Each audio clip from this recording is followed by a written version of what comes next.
नमस्कार, मैं हूं साहिल जोशी। आप सभी का स्वागत है। आज बिहार विधानसभा चुनाव के नतीजे आए हैं और रुझानों के मुताबिक ये नतीजे क्या है, उन्हें 3 शब्दों में कहा जाए तो अद्भुत, अविश्वसनीय और अकल्पनीय। मतलब ये किसी ने सपने में भी नहीं सोचा होगा। और एनडीए ने बिहार में एनडीए की जीत, हमारे विजन को देखकर जनता ने बहुमत दिया। प्रधानमंत्री का पहला बयान बिहार की जीत के बाद, बिहार में एनडीए की जीत पर बोले प्रधानमंत्री का पहला बयान कि नीतीश और एनडीए के सहयोगियों को बधाई। नीतीश कुमार का नाम लेते हुए प्रधानमंत्री ने कहा है कि नीतीश और सहयोगियों को बधाई। बिहार में एनडीए की जीत पर प्रधानमंत्री का यह पहला बयान है। नीतीश, चिराग, मांझी और कुशवाहा को बधाई। प्रधानमंत्री मोदी की तरफ से सभी सहयोगी दलों को बधाई देते हुए बिहार में एनडीए की जीत पर प्रधानमंत्री का यह पहला बयान। शाम को 6 बजे भारतीय जनता पार्टी के दफ्तर पहुंचेंगे प्रधानमंत्री। आगे प्रधानमंत्री ने कहा है कि बिहार में सुशासन और विकास की जीत हुई है। प्रधानमंत्री ने सोशल मीडिया पर यह बयान जारी किया है कि कुछ ही देर में प्रधानमंत्री भारतीय जनता पार्टी के मुख्यालय में पहुंचेंगे। माना जा रहा है कि शाम को 6 बजे तक प्रधानमंत्री वहां पर पहुंचेंगे। हमारे विजन को देखकर जनता ने बहुमत दिया है, प्रधानमंत्री ने कहा है। और इसीलिए किसी ने सपने में भी नहीं सोचा होगा कि भारतीय जनता पार्टी और जनता दल यूनाइटेड 200 के पार चली जाएगी और 61 सीटों पर चुनाव लड़ने वाली कांग्रेस पार्टी के लिए बिहार में 2.5 सीट जीतना भी इस बार मुश्किल हो जाएगा। खुद तेजस्वी यादव को भी जीतने के लिए जद्दोजहद करनी पड़ेगी। यह किसी ने सपने में भी नहीं सोचा होगा कि 18 तारीख को शपथ ग्रहण का मुहूर्त बताने वाले तेजस्वी यादव अपनी पार्टी के इतिहास का दूसरा सबसे बुरा प्रदर्शन करेंगे। 2010 के बाद इतना बुरा प्रदर्शन राष्ट्रीय जनता दल का। और आज भारतीय जनता पार्टी बिहार की सबसे बड़ी पार्टी बनकर उभर पड़ी है। यह कम अद्भुत नहीं है और साथ ही यह भी अकल्पनीय है कि आजाद भारत की चुनावी राजनीति के इतिहास में 20 साल की सत्ता के बावजूद सत्ताधारी गठबंधन का स्ट्राइक रेट 80 से 90% से ऊपर रहा है। चुनावी नतीजों के रुझानों में बिहार की जनता ने ऐसा जनादेश दिया है कि खुद प्रधानमंत्री अमित शाह, नीतीश, तेजस्वी, राहुल, किसी को आसानी से यह यकीन करना मुश्किल होगा। लेकिन यही जनादेश है। और ऐसा क्यों है, कौन सा ऐसा फैक्टर है कि जो चल गया कि बिहार में ऐसा अभूतपूर्व जनादेश आ गया। बिहार की राजनीतिक मौसम में इस बार कौन सा ऐसा अल नीमो इफेक्ट काम कर गया है कि विपक्ष गठबंधन औंधे मुंह गिर चुका है।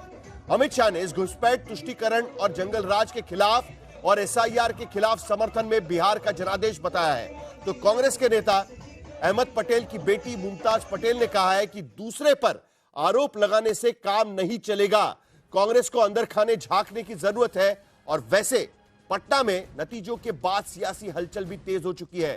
थोड़ी देर पहले नीतीश कुमार के घर एनडीए के नेताओं की मुलाकात शुरू हुई, जहां ललन सिंह से लेकर सम्राट चौधरी समेत कई नेता मिलने पहुंचे थे। चर्चा में आगे बढ़ने से पहले बता दें कि दिल्ली में थोड़ी देर में प्रधानमंत्री मोदी बीजेपी के दफ्तर पहुंचने वाले हैं। तो पटना में भी बीजेपी दफ्तर से लेकर जेडीयू दफ्तर तक चहल पहल है। एक बार दिल्ली और पटना के अपने संवाददाताओं से भी हम बात करेंगे, वहां पर क्या चल रहा है वो भी समझने की कोशिश करेंगे। और उसके साथ पीयूष मिश्रा हमारे साथ भारतीय जनता पार्टी के मुख्यालय से जुड़ रहे हैं। पीयूष, भारतीय जनता पार्टी के लिए अभूतपूर्व इस तरीके से बहुमत मिल चुका है। 92 सीटों पर भारतीय जनता पार्टी इस वक्त आगे चल रही है और यही रुझान कायम होने के साफ संदेश यहां पर नजर आ रहे हैं। प्रधानमंत्री से भी बधाई और 6 बजे प्रधानमंत्री भी बात करेंगे।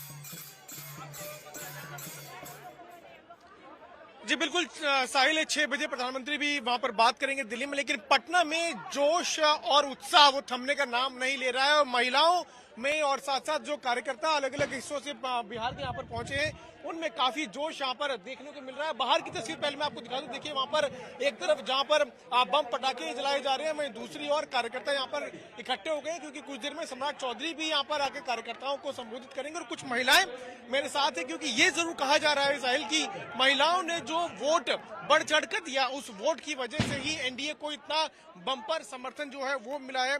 आपका नाम बताएं मैम और कहाँ से आए आप? मेरा नाम शोभा सिंह है। मैं प्रदेश मंत्री हूँ भारतीय जनता पार्टी में, को इंचार्ज बिहार इलेक्शन कमेटी। आज मैं देख पा रहा हूँ यहाँ पर काफी उत्साह है, खास करके महिलाओं में ज्यादा उत्साह है। बिल्कुल, हमारे लिए बहुत ही गौरवान्वित करने वाला पल है, क्योंकि जिस पल का हमें इंतजार था वो पल आ गया और ये निश्चित रूप से बिहार के जनता की जीत है। माननीय प्रधानमंत्री मोदी जी और माननीय वही दूसरी तरफ हमारे प्रदेश अध्यक्ष नीतीश कुमार के घर सम्राट चौधरी पहुंचे थे, वहां पर ललन सिंह पहुंचे हुए हैं और उसके साथ वहां पर भी उनकी मीटिंग चल रही है। यहाँ दिल्ली में अमित शाह के घर जेपी नड्डा पहुंचे थे और उसके बाद इस बात की भी चर्चा चल रही है कि आखिरकार अब बिहार में सरकार किस तरीके से बनेगी। भारतीय जनता पार्टी 92 सीटें पर अब तक का सबसे बड़ा प्रदर्शन, Bharatiya Janata party number 1 party के रूप में बिहार में इस बार उभरी है। एक तरीके से बीजेपी का सपना पूरा हो चुका है। जनता दल यूनाइटेड 82 सीटों पर नंबर 2 की पार्टी और उसके बाद आरजेडी 26 सीटों पर वहां पर सिमट गई है, जबकि एलजेपी 19 सीटों पर यहां पर नजर आ रही है और बंपर बहुमत 200 का आंकड़ा पार करते हुए एनडीए।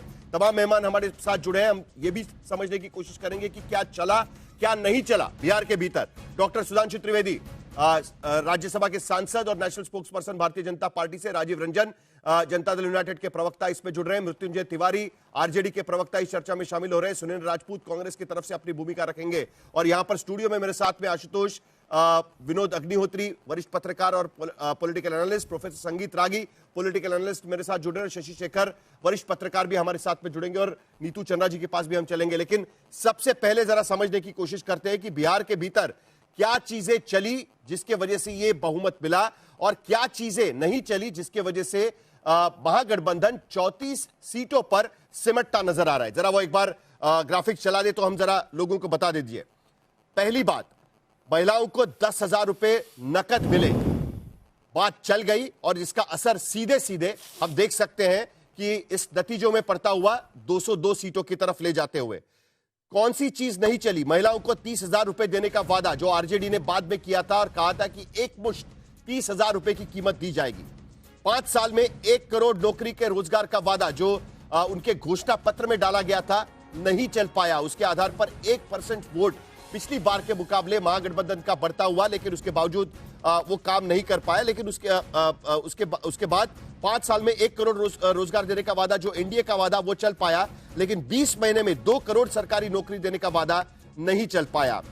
जंगल राज परिवारवाद के खिलाफ एनडीए का प्रचार ये चल पाया, जिसकी वजह से हम देख सकते हैं कि कई इलाकों में जनता दल यूनाइटेड आरजेडी की फाइट पे जनता दल यूनाइटेड का जो परफॉर्मेंस है वो बेटर रहा है, अच्छा रहा है। एसआईआर का विरोध और वोट चोरी गद्दी छोड़ का मुद्दा नहीं चल पाया। कांग्रेस को इसको लेकर हम सवाल पूछेंगे।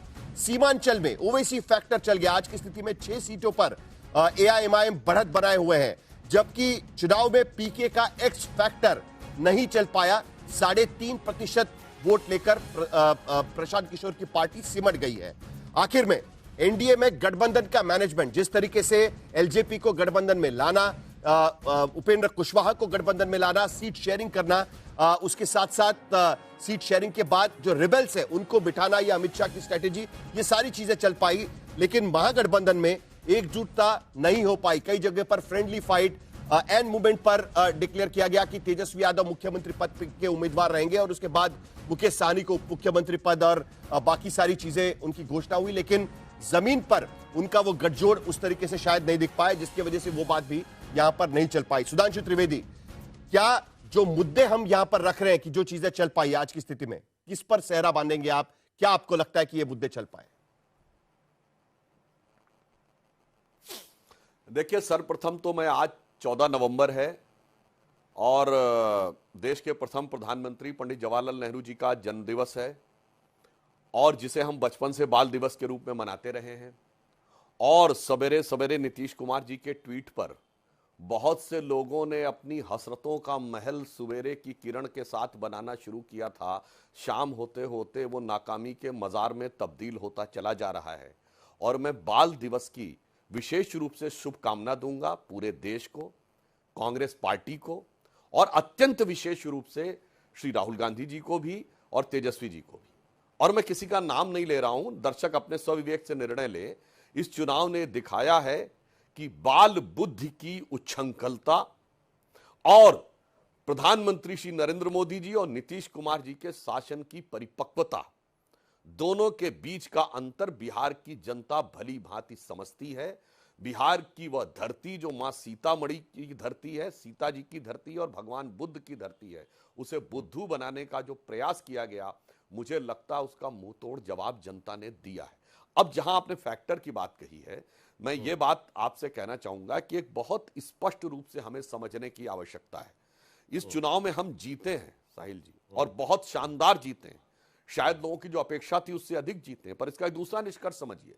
हम 2024 में 400 पार नहीं कर पाए थे, पर पहले महाराष्ट्र और अब बिहार 2 बार 200 पार हुए। पहले हरियाणा, फिर महाराष्ट्र, दिल्ली और अब बिहार। इससे बहुत साफ है कि प्रधानमंत्री श्री नरेंद्र मोदी जी के प्रति देश की जनता का जो अगाध स्नेह, अप्रतिम आशीर्वाद है, उसके में भ्रम पैदा करके जो संदेह पैदा करने का प्रयास किया गया था, अब जनता उसका प्रतिकार कर रही है।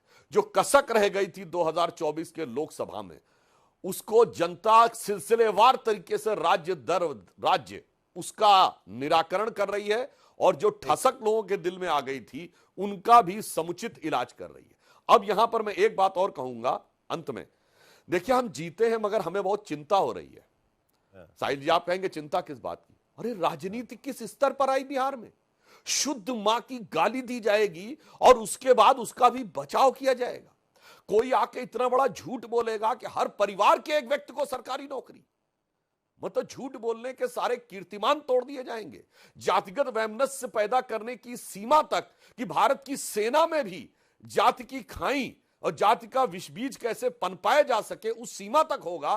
मुझे स्वर्गीय अटल बिहारी वाजपेयी जी की कविता, वो कविता नहीं, उनके संसद का वो बयान याद आता है कि चुनाव जीत होगी, जाएंगी, पार्टियां बनेंगी, मिटेंगी, मगर देश रहना चाहिए। मगर आज विपक्ष ने जो करके दिखाया, करने का प्रयास किया है, वो दर्शाता है कि भाई मेरी सत्ता रहनी चाहिए, समाज रहेगा, जल्दी से इस बात का भी जवाब दे दीजिएगा। छटेगा, जाने दो। संवैधानिक संस्थाओं की समीक्षा रहेगी, प्रतिष्ठा रहेगी, ध्वस्त होगी, होने दो। समाज के अंदर तोड़फोड़ हो जाए, होने दो। जेनजी के नाम पे आग लग जाए, आग लगने दो। मेरी सत्ता रहनी चाहिए। यह देश की राजनीति की एक नई निम्नता है जो भविष्य के लिए चिंता का विषय है। ठीक है, मैं आपके पास दोबारा लौटूंगा क्योंकि अभी तक इस बात की क्लैरिटी मिलना बहुत जरूरी है कि क्या नीतीश कुमार ही अब शपथ लेंगे। कौन से दिन को शपथ लेंगे वो बात अलग है, लेकिन नीतीश कुमार की सरकार बनेगी क्या, उसको लेकर भी आपके पास आना होगा। लेकिन सुरेंद्र राजपूत, आत्मपरीक्षण या एक बार फिर आरोप कांग्रेस पार्टी की तरफ से? एआईएमआईएम का प्रदर्शन भी कांग्रेस से बेहतर दिखाई दे रहा है बिहार के भीतर। 6 सीटों पर एआईएमआईएम आगे चल रही है, कांग्रेस 4 सीटों पर सिमट गई है।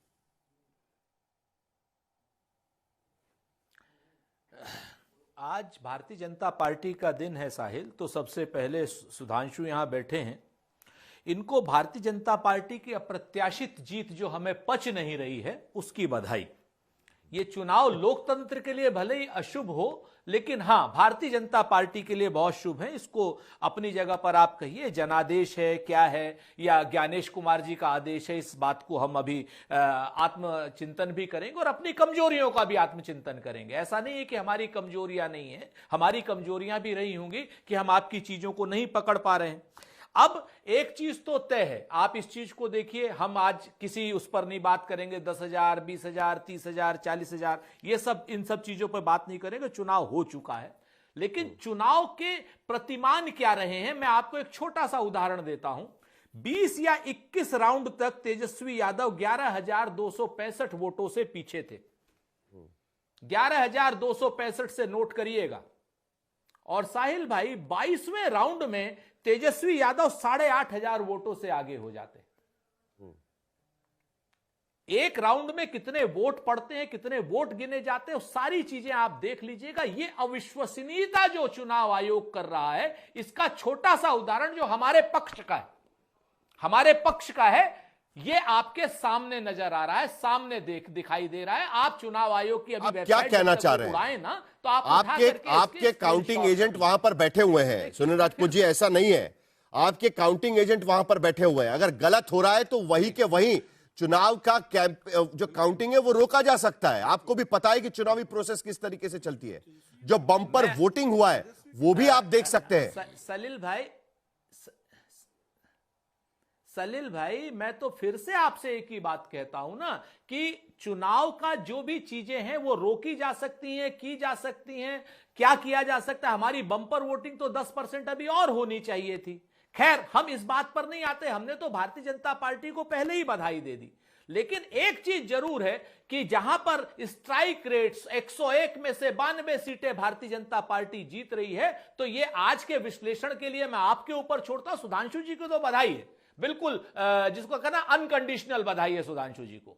लेकिन 101 में से 92 सीट जो जीत रहे हैं और जिस तरीके से हम जनता के बीच में थे और जनता जिस तरीके से बिहेव कर रही थी, ये कहीं कोई पच नहीं रहा है। जेडीयू की 84 सीटें पच रही हैं, हमें दिक्कत नहीं है। महागठबंधन का वोट शेयर कायम वहां पर रहा है। महागठबंधन का वोट शेयर 1% से बढ़ता हुआ यहां पर नजर आ रहा है, लेकिन उसके बावजूद आपको लगता है कि जो मैंडेट यहां पर दिख रहा है उस पर आपको भरोसा नहीं है। सुरेंद्र राजपूत जी, यही हम कह सकते हैं फिलहाल। सुधांशु त्रिवेदी जी जल्दी से जवाब दे दीजिएगा, उसके बाद मृत्युंजय तिवारी जी के पास मुझे जाना है। बिल्कुल, ठीक है, चलिए। मैं सुरेंद्र जी से कहूंगा, 70 में 67 सीटें आम आदमी पार्टी जीती थी, वो पच गया था। 70 में 63 सीटें आम आदमी पार्टी जीती थी, वो पच गया था। कांग्रेस के हरियाणा में ममन खां 98,000 वोट से विधानसभा जीते, वो पच गया था। रकीबुल हसन धुबरी सीट 10,25,000 से जीते, वो पच गया था। अब मैं विनम्रता से कहना चाहता हूं अपने कांग्रेस के मित्रों से कि देखिए भाई साहब, अभी अभी चुनाव हुआ है, अब तो मतदाता सूची सबके पास है ना, और एक बूथ पे केवल 1,000 से 1,200 वोट होते हैं। अपने सारे कार्यकर्ताओं को लगा के चेक वेक करवा लिया है ना, कि अब तो किसी बूथ के ऊपर ऐसा तो नहीं कि 100 फोटो एक ही जगह की नजर आ रही हो। अच्छा, दूसरा एक और पूछना चाहता हूं, वो 6 बजे के बाद बड़ी लंबी वोटिंग हुई, भाई वो आपके बूथ एजेंटों ने अब शिकायत करेंगे कि नहीं करेंगे जाके, या अभी जो आपने जो कहा तेजस्वी जी के इलेक्शन को काउंटरमांड करने के लिए करेंगे, या फिर वो वीडियो बनाया है कि नहीं कि लंबी लंबी लाइन 6 बजे के बाद थी, या ये सारी बातें साल भर बाद के बवाल के लिए रखी हैं? ये बवाल 1 साल बाद ही क्यों आता है? ये अपने आप में ये इस बात का प्रमाण है। और दूसरा प्रमाण यह है कि आज के इलेक्शन में साहिल जी सबसे बड़ी बात क्या हुई, ये 2 साल के बाद एक ऐसा मौका आया है जब ईवीएम को दोष नहीं दिया गया है। क्योंकि पहले कहते थे ना कि ईवीएम मैनेज है, एक बटन दबाओ कोई भी वोट तो भाजपा को चला जाता है और वो सब कैलकुलेटेड रहता है। कुल मिलाकर क्या है ना, सही था सुरेंद्र राजपूत जी, तो मतदाता सूची में कोई चेंज क्यों करता? मतलब हो गया कि हाँ, कोई अलग तरीके से भी, सुधांशु जी, कोई अलग तरीके से भी, और मैं कंक्लूड, सुधांशु जी जल्दी से कंक्लूड करिए। नहीं, मैं पूरी बात, मैं बस एक मैं सिर्फ ये कहना चाहता हूं भाई साहब कि आप अपने गठबंधन की सूची बना पाए थे क्या? नहीं। प्रत्याशियों की सूची बना पाए थे क्या? नहीं। आपने फ्रेंडली फाइट की। अरे भाई, जो प्रत्याशियों की यही मुद्दा निकलता है ना, वो आके मतदाता वोट चोरी का मुद्दा बिहार के भीतर नहीं चला, ये साफ यहां पर नजर आ रहा है। सुधांशु जी, आपने एक लाइन कहा था,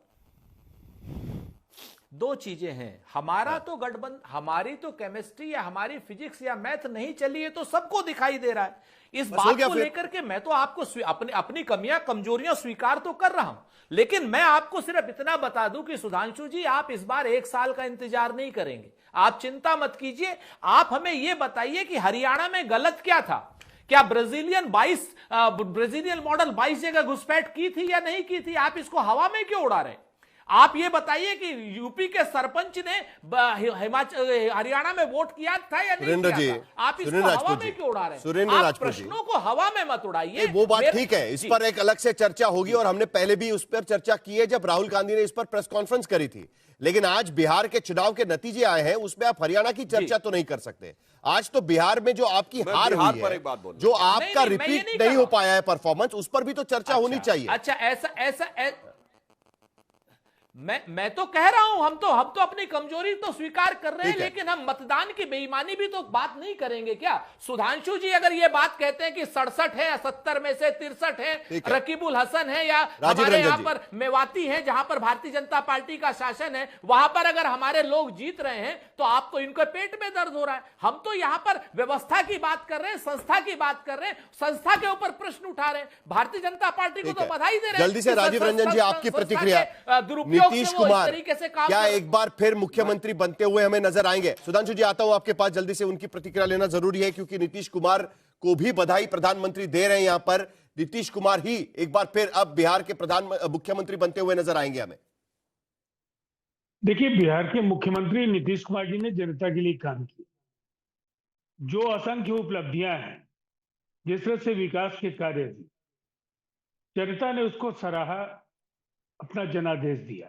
इस जनादेश में केंद्र सरकार से लगातार मिल रही सहायता की भी बड़ी भूमिका है। जो काम 6 दशकों तक कांग्रेस की सरकारों ने बिहार के लिए नहीं किया, वो यशस्वी प्रधानमंत्री नरेंद्र मोदी जी के 11 वर्षों के कार्यकाल में संभव होता हुआ दिखा। जब भी इस राज्य ने कुछ भी मांगा, दिल खोलकर केंद्र सरकार ने बिहार के लिए खजाने खोल दिए और कई ऐसे लक्ष्य हमने हासिल किए जो संसाधनों के अभाव में पहले पूरे किया जाना मुश्किल होता था, लेकिन वो संभव हो पाए। तो एक डबल इंजन की सरकार, ये बिहार के लिए एक सुखद स्थिति थी कि नीतीश कुमार जी सत्ता में आए, केंद्र में यूपीए की सरकार। जो हम लोगों को सहायता मिलनी चाहिए थी वो नहीं मिली, लेकिन बाद के दिनों में हमारे कई रुके हुए कार्य पूरे हुए। मिलकर हम लोगों ने एक बड़ी कामयाबी हासिल की। जनता ने एक विराट जनादेश दिया। तो आप तारीख बता दीजिएगा कि कब शपथ लेंगे नीतीश जी? डबल इंजन की सरकार जीती है। हाँ।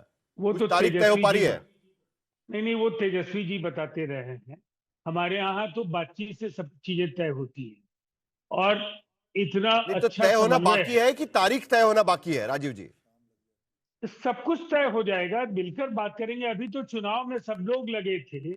हम लोगों ने मिलकर के 6 महीने लगातार कार्यकर्ताओं के बीच बेहतर समन्वय, ज्यादा से ज्यादा बेहतर तरीके से जनता तक अपनी बातें पहुंचाने का काम हम कैसे कर सकते हैं, वो सब कुछ हम लोगों ने किया और अपेक्षा से बेहतर। अशोक सिंघल वहां पर जनता दल यूनाइटेड के दफ्तर से जुड़ रहे हैं, जरा वहां के कार्यकर्ता क्या कह रहे हैं वो जरा सुनवा दीजिएगा अशोक।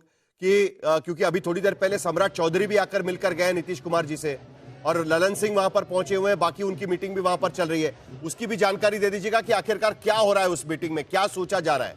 पिछली बार तो नीतीश जी ने कह दिया था कि मैं मुख्यमंत्री नहीं बनना चाहता, लेकिन बीजेपी ने कहा कि नहीं, आप ही को बनना पड़ेगा। इस बार की क्या स्थिति है?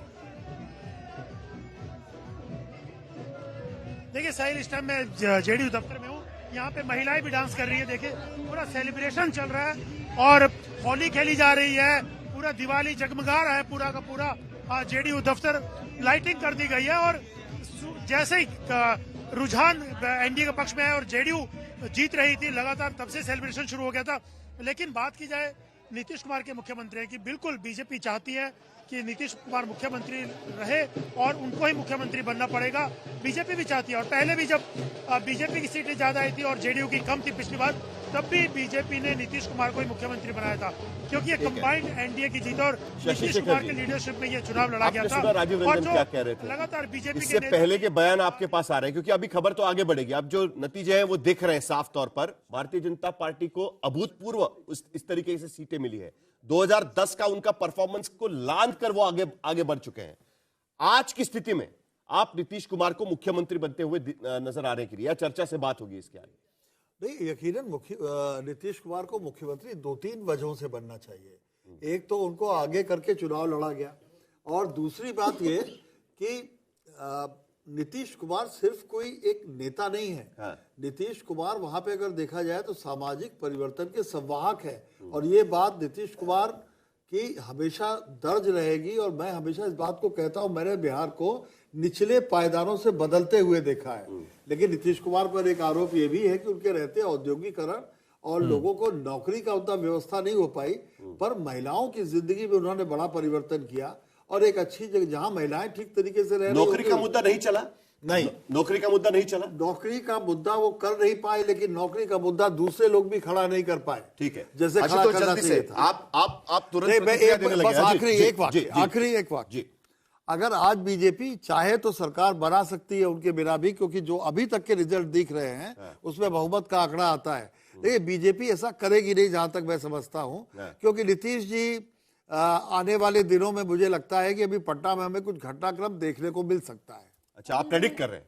मैं आता हूं आपके पास। आशुतोष, देखिए मुझे लगता है कि इसमें कुछ ना कुछ झोल है। क्योंकि अमित शाह जी का बयान है, उनका कहना है कि भाई विधायक दल तय करेंगे।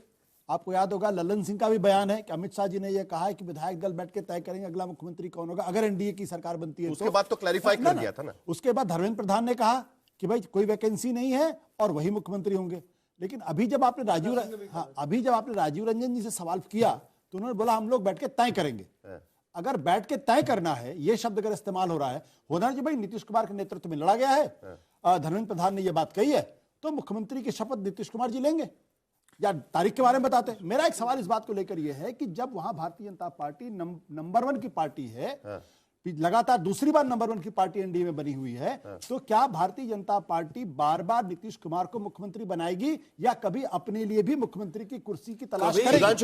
सारी चीजें कभी वही सारी चीजें। आज तो साहिल, ये सौभाग्य है भारतीय जनता पार्टी का कि आशुतोष से सलाह लेकर के वो इलेक्शन नहीं लड़े और आशुतोष के अनुसार वो काम नहीं कर रहे हैं। दूसरी बात, इनके पार्टी के नेता जिनके प्रवक्ता के तौर पर अधिकांश तौर पर काम करते हैं, राहुल गांधी के कंट्रीब्यूशन को आप क्यों भूल जाते हैं? जब चुनाव लड़ना था, जब चुनाव की तैयारी, राहुल गांधी में कल चर्चा कर रहे हैं, जब चुनाव की तैयारी करनी थी तब वो कोलंबिया में थे, जब सीटों का बंटवारा करना था तब वो कोलंबिया में थे, जब प्रचार करना था तब इंदौर में चले गए थे। वैसे ही था जब कश्मीर के अंदर चुनाव लड़ना था, सीटें उनको दी गई थी जम्मू के रीजन में, चुनाव का प्रचार वो मान रहे हैं ना कि उनकी एकजुटता नहीं दिख रही है। देखिए आप इस सवाल को क्यों कर रहे हैं? सवाल नहीं, आपको नहीं लगता कि भारतीय जनता पार्टी को बिहार के अंदर में 2 चीजें बनाना चाहिए या नहीं बनाना चाहिए? प्रतीकात्मक राजनीति नहीं चलती है। अरे ये प्रतीकात्मक की बात ही नहीं है। राजनीति कोई दान, जमीन पर आप चैरिटी एक तो एक गाना एक बड़ा मशहूर था, क्या था सर उसका, चल दरिया में डूब जाए, दोनों किसी को नजर ना आए, चल दरिया में डूब गए। राहुल गांधी तालाब में नहीं कूदे, अपने सवाल का जवाब दूसरों को भी लेकर के डूब गए। चलो मुख्यमंत्री पद का मुख्यमंत्री मैंने इस पर बहुत साफ कहा है कि देखिए, यदि टिप्पणी मत कीजिए, भारतीय जनता पार्टी और उनके बीच में यदि पहले से कोई बात की होगी तो मुझे नहीं मालूम है। चलिए, लेकिन अभी तो मूलहाल यही रखता है कि नीतीश। मैं इसलिए पूछ रहा हूं, देखिए 92 सीट्स, 92% स्ट्राइक रेट बहुत मुश्किल है, जबरदस्त है, ये बहुत मुश्किल है। और बहुत सालों बाद बीजेपी का ये सपना पूरा हो रहा है कि नंबर 1 की पार्टी बीजेपी बन रही, इतनी आसानी से मुख्यमंत्री लगातार दूसरी बार बन रही। 2005 में भी नंबर 1 पार्टी थी। ऐसा है कि हर दृष्टि से, व्यवहारिकता से और हर मामले में बीजेपी का मुख्यमंत्री बनना चाहिए, लेकिन मुझे लगता है अभी कुछ समय के लिए तेज प्रताप का भी बयान यहां पर आ गया, हार गए हैं वो, तेजस्वी यादव फेलस्वी हो गए। तेज प्रताप यादव कह रहे हैं अपने ही अंदाज में। नहीं, मेरा मानना है कि जयचंदो ने आरजेडी को खोखला कर दिया। मेरे ख्याल से संजय यादव पर उनका ये कटाक्ष होगा उनका। साहिल, हम लोग दोपहर में भी बात कर रहे थे कि इसके बाद संजय यादव का क्या होगा। ठीक है, अंदर परिवार के अंदर अभी तो पार्टी का क्या होगा उस पर होगी। हमारी हार में भी जनता की जीत है। नेतृत्व में सीटें भले बीजेपी की ज्यादा आई हो, लेकिन नीतीश कुमार के नेतृत्व, उनके चेहरे और विश्वास पर ये वोट मैंडेट मिला है, इसमें कोई दो राय नहीं है। और व्यवहारिकता का तकाजा ये है कि अभी कुछ समय के लिए कम से कम भारतीय जनता पार्टी मुख्यमंत्री बनाए नीतीश कुमार को, लेकिन ये भी मैं कह रहा हूं कि इसी विधानसभा के कार्यकाल में बीजेपी अपना मुख्यमंत्री बनाएगी। अच्छा, तेज प्रताप यादव बोल रहे हैं कि राजनीति में परिवारवाद के लिए जगह नहीं है। अब देखिए इस तरीके के बयान तेज प्रताप यादव यहाँ पर दे रहे हैं। आशुतोष, वो पहले छोड़ दे, हमको कहे वो खुद परिवारवाद की उपज है, परिवारवाद की उपज है, उनको बोलने का क्या अधिकार। देखिए, जो सवाल मैं ये कर रहा हूं कि क्या अगर उत्तर भारत के अंदर बिहार अकेला राज्य है जहां भारतीय जनता पार्टी आज तक अपना मुख्यमंत्री नहीं दे पाई है, तो क्या भारतीय जनता पार्टी हमेशा नीतीश कुमार के पीछे चलेगी? और अगर चलेगी तो बिहार के अंदर कब भारतीय जनता पार्टी अपना एजेंडा लागू करेगी और कब वो अपने बल पर सरकार बनाएगी? ये देखिए, बीजेपी के मुख्यालय में यहाँ पर जश्न यहाँ पर शुरू हो चुका है। नीतू पट्टा बीजेपी की तरफ से, नीतू जी जल्दी से आपकी बात रखिए। हाँ, हम ये बोलना चाह रहे थे कि नीतीश जी क्योंकि इतने लोकप्रिय हैं, इसलिए भी उनको बनना चाहिए, क्योंकि डोंट फॉरगेट कि चुनाव के पहले तो उनकी लोकप्रियता नजर नहीं आ रही थी, सभी लोग वही अंदाजा लगा रहे थे कि भाई कहां से नहीं, लेकिन हम लोग आपने पास देखा होगा कि शराबबंदी से लेकर जो वुमेन लीडरशिप आई है, वुमेन जो इतने सारे आई हैं, ये सिर्फ ये 10,000 की बात नहीं है, बाद में पहले साइकिलें दी गई, वो तो बहुत पहले की बात है। एक बार ये देख लेते हैं कि इस बार कैसा चौतरफा प्रदर्शन भारतीय जनता पार्टी और उसके साथ साथ जनता दल यूनाइटेड का भी रहा, क्योंकि बड़ा दिलचस्प ये देखना होगा कि ये स्कैनर में हम पता कर पाएंगे कि आखिरकार किस तरीके से इस बार जनता दल यूनाइटेड अपना जो रेगुलर उनको जो वोट पड़ते हैं उसके बाहर निकल कर आए। और उसके साथ साथ गृह मंत्री अमित शाह की तेज प्रताप ने तारीफ भी कर दी है। देखिए, आगे की राजनीति को लेकर भी बातचीत चल रही है। बीजेपी के चाणक्य शाह की कूटनीति का यह परिणाम है। साफ तेज प्रताप यादव अपनी हार के बाद जयचंदो ने आरजेडी को खोखला कर दिया है। तेज प्रताप यादव का यह बयान यहां पर आ रहा है और अमित शाह की तारीफ कर रहे हैं। अमित शाह 36 रैलीज बिहार के भीतर कर चुके हैं, लेकिन एक बार जरा जल्दी से देख लेते हैं कि किस तरीके से जनता दल यूनाइटेड का परफॉर्मेंस रहा। यह बड़ा दिलचस्प बात है कि यादव बहुल सीटों में 22 सीटें ज्यादा इस बार जनता दल यूनाइटेड जीत चुका है। यह इससे पहले कभी नहीं हुआ था। मुस्लिम बहुल इलाकों में 5 सीटें ज्यादा इस बार जनता दल यूनाइटेड जीत चुका है और उनका अपना जो बल था ओबीसी ईबीसी दोनों जगह पर 30 या और 23 सीटें ज्यादा इस बार जीते। कुल मिलाकर हर जगह पर एमवाई समीकरण सबसे ज्यादा जहां पर है, उस बहुल सीटों में जहां पर 15% से ज्यादा उनके वोट हैं, वहां भी 13 से ज्यादा सीटें यहां पर जनता दल यूनाइटेड ने जीती है। देखिए बीजेपी का परफॉर्मेंस एक बार देख लेते हैं। बीजेपी ने भी अक्रॉस कास्ट लाइन यहां पर भारतीय जनता पार्टी को बढ़त मिलती हुई नजर आ रही है। यादव बहुल सीटों में 5 सीटें ज्यादा जीत रही है। एमवाई समीकरण वाली सीटों पर 4 सीटें ज्यादा जीत रही है। मुस्लिम बहुल इलाकों में 2 सीटें ज्यादा और ईबीसी और ओबीसी जो उनका जनता दल यूनाइटेड की वजह से जो उनको वोट पड़ते हैं, वहां भी 12 और 11 सीटें ज्यादा यहां पर जीतते हुए यहां पर नजर आ रहे हैं। सीधी टक्कर में भी अगर हम देखें तो बीजेपी जेडीयू बनाम आरजेडी में आरजेडी 59-61 में से सिर्फ 10 सीटें यहां पर जीत पाई, जबकि 49 सीटों पर जनता दल यूनाइटेड ने यहां पर विजय प्राप्त की और 51 सीटों पर बीजेपी बनाम आरजेडी संघर्ष में भी 44 सीटें भारतीय जनता पार्टी जीती, जबकि आरजेडी 4 सीटों पर यहां पर सिमटती हुई यहां पर नजर आई। इसका मतलब साफ है कि कहीं ना कहीं आरजेडी के परफॉर्मेंस पर उसका असर साफ यहां पर पड़ा हुआ नजर आता है और जिसकी वजह से आरजेडी पूरी तरीके से सिमट गई अक्रॉस द कास्ट लाइन। ये मैंडेट कुछ और कहता है आज की स्थिति में आशुतोष, और जिसके वजह से हम देख सकते हैं कि 204 का आंकड़ा। ये मैंडेट पूरी तरीके से महागठबंधन के खिलाफ है। इसमें किसी को किसी तरीके का कोई कंफ्यूजन होना ही नहीं चाहिए, चाहे कंटेंट को लेकर, चाहे फॉर्म को लेकर, चाहे फ्रेमवर्क को लेकर। अगर इतनी बड़ी सुनामी चल रही थी और महागठबंधन के लोगों को अगर ये बात दिखाई नहीं पड़ रही थी, तो मैं यही कह सकता हूं कि जिन लोगों ने रणनीति बनाई या तो रणनीतिकार गलत है या उनके सलाहकार गलत है। आपको ये पता नहीं चल रहा था कि भारतीय जनता पार्टी की सुनामी चल रही, मतलब एनडीए की सुनामी चल रही। ये लहर नहीं है। लहर होती तो 140, 150, 160 पे टिक जाते। आप 2010 का रिकॉर्ड भी तोड़ रहे हैं। मृत्युंजय तिवारी हमारे साथ जुड़ गए। मृत्युंजय जी, कैसे आकलन करेंगे इस पूरे आपकी हार का? 25 सीटों पर आप सिमट गए। 2010 से केवल 3 सीटें ज्यादा यहां पर नजर आ रही है। 22 सीटें जीते थे 2010 में आप, और ये मैंने आपको दिखाया कि स्ट्राइक रेट पे भी एक दूसरे के खिलाफ लड़ाई में बीजेपी के खिलाफ तो आपका प्रदर्शन बहुत ही खराब नजर आ रहा है। किस तरीके से आकलन करेंगे एक बार फिर एसआईआर पर? ठीक रहा? देखिए ऐसा है, अभी बहुत सारे चीजों पर मंथन होगा और समीक्षा होगी। अभी पूरी तरह से परिणाम जब सामने आ जाते हैं, इसके बाद हर बिंदु पर ये पता किया जाएगा कि आखिर ये जो सुनामी दिख रहा है इसके कारण क्या रहे, क्योंकि कोई भी एंगल से कोई भी कारण नहीं बनता है कि किसी ने भी, ये पॉलिटिकल पंडित हो, विश्लेषक हो, किसी ने भी ये अनुमान नहीं लगाया था कि इस तरह से बिहार में चुनाव परिणाम आएंगे। ये कहीं न कहीं कौन सा खेल हुआ, क्या हुआ है, इस पर तो समीक्षा की जाएगी। इसके बाद लेकिन जनता के मैंडेट को आप एक्सेप्ट करते हैं, स्वीकारते हैं? कि जनता के मैंडेट को आप स्वीकार रहे हैं या नहीं स्वीकार रहे हैं? हम लोकतंत्र में जनता मालिक होती है और जनता का जो भी आदेश है उसे स्वीकार करते हैं। लेकिन लोकतंत्र की जननी बिहार में अगर लोकतंत्र का ही चीरहरण हो जाएगा तो इस पर भी सोचना पड़ेगा सबको। किस तरीके से मैंडेट आपके खिलाफ गया, इसके लिए आप कह रहे हैं इंतजार कर रहे हैं। देखिए तेज प्रताप यादव अभी थोड़ी देर पहले उनका बयान आया था, वो कह रहे हैं कि अमित शाह की कूटनीति और रणनीति की वजह से जीत रही है वहां पर। उसके बाद हमने मुकेश साहनी का बयान देखा, वो कह रहे हैं कि महिलाओं ने भारी भारी वोट डाल दिया है एनडीए के पक्ष में, उसके वजह से जीत रहे हैं। आपके सहयोगी पार्टियां मान रही है कि ये मैंडेट एक्सेप्ट कर रहे हैं। मुकेश साहनी खुद इस बारे में बोल रहे हैं।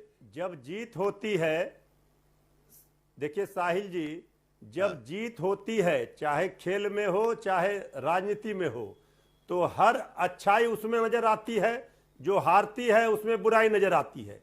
लेकिन खामियों को जो कही जा रही है, जिन खामियों का जिक्र किया जा रहा है, और जो बात जीतने वाले पक्ष के तरफ से बताई जा रही है, उसको संदेह की दृष्टि से इसलिए देखा जा रहा है कि आखिर जनता ने जो वोट दिया था, जनता का जो बम्पर जीत हुई है, लैंडस्लाइड विक्ट्री, 200 से भी ज्यादा सीटें एनडीए को आई है। और इस बड़ी जीत के एक बड़े महत्वपूर्ण किरदार रहे हैं चिराग पासवान, जो इस वक्त आज तक पर एक्सक्लूसिव हमारे साथ बात करने के लिए मौजूद हैं।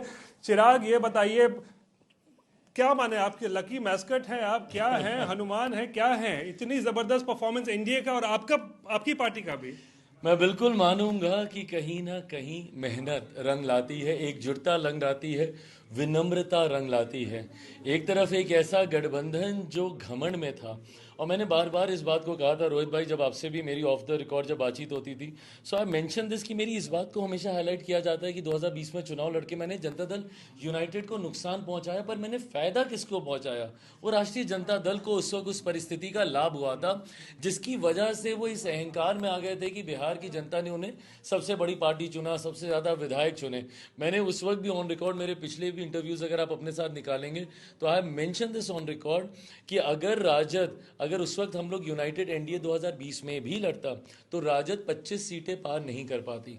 और आज कहीं ना कहीं वही परिस्थिति, किसी को अगर इतना भी अहंकार हो जाए कि जनादेश का आप इंतजार किए बिना बोले कि 18 तारीख को हम शपथ लेंगे, ये सारी बातें नहीं चलती हैं। तो एक तरफ हमारा गठबंधन जो एकजुटता के साथ, विनम्रता के साथ विकास की बातें कर रहा था, प्रधानमंत्री जी के सोच की बात कर रहा था, मुख्यमंत्री जी के अनुभव की बात कर रहा था, चिराग पासवान के बिहारी फर्स्ट की बात कर रहा था, तो वहीं दूसरी तरफ महागठबंधन जो सहयोगियों तक को सम्मान देने को तैयार नहीं था, छीना कशी करके मुख्यमंत्री का चेहरा घोषित किया जा रहा था, उप मुख्यमंत्री के लिए आपने सारी सीटें दांव पे लगा दी कि मुझे उप मुख्यमंत्री घोषित किया जाए।